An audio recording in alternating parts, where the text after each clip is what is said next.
समाजकार्य news YouTube चॅनेलला subscribe करा आणि परिसरातील ताज्या घडामोडी सर्वात आधी बघण्यासाठी बेल आयकॉनला क्लिक करा।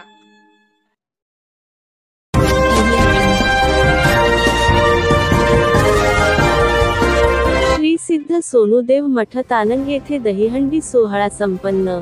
श्री सिद्ध सोनुदेव मठ तानंग तालुका मिरज जिल्हा सांगली येथील मठात श्रीकृष्ण जन्माष्टमी निमित्त दहीहंडी सोहळा मोठ्या उत्साहात संपन्न झाला। यावेळी सांगलीचे माजी महापौर सौ सरिता खोत यांच्या हस्ते काशीलिंग बिरदेव यांची आरती करण्यात आली। या दहीहंडी सोहळ्यास बापू बिरू वाटेगावकर यांचे नातू अण्णा महाराज वाटेगावकर यांच्यासह तानंग भागातील आजी माजी ग्रामपंचायत सदस्य व ग्रामस्थ मोठ्या संख्येने उपस्थित होते। समाजकार्य न्यूज साठी तानंगहून अथर्व सावंत। मी एक 8 महिने झाले मठात जाते देवांकडे। माझे वडील खूप आजारी होते। वडिलांना असं देवाने डॉक्टरांनी सांगितलेले की हे पेशंट तुम्ही आता घरी घेऊन जाऊ शकता, आम्ही काही एक उपचार करू शकत नाही। मग मी देवांजवळ जाऊन माझ्या मिस्टरांना घेऊन मी रडले। मी देवांना सांगितलं की असं असं सगळे म्हणतात, देवा तुम्ही काहीतरी मला उपाय सुचवा। देव म्हणले बाळा तू रडू नको, मी तुझ्या पाठीशी आहे।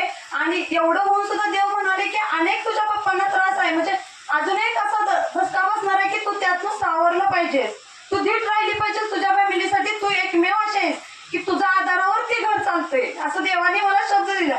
सांगितल्यानंतर मी धीट राहिले। 5च रविवारी मी वारी केली आणि पप्पा चांगले झाले। स्वतः म्हणाले की मी मठात येतो। आणि देवाने सांगितलं होतं की तू 5 रविवार वारी कर आणि बघ गुण काय येतोय तुला।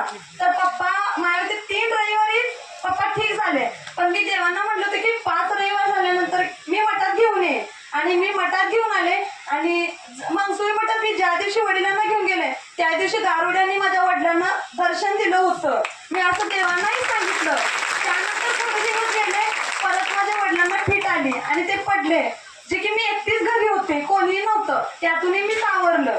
एवढं झाल्यानंतर आजा आजारी पडले, आजाही त्यातून बाहेर पडले। भाऊ माझा ड्रिंक करत होता, गाव सगळं नावं ठेवत होतं।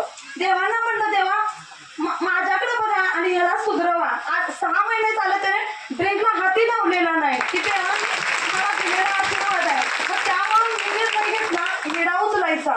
मग मी घरी विडा उचलला। मी देवांना माझ्या वडिलांनी जाऊन सांगितलं की आमच्या घरामागे वारूळ आहे। तर देव म्हणले तुम्ही सांगण्यात हे मला माहिती आहे, हा तुमचा पाठीराखा आहे। मग देव म्हणले बरं ठीक आहे।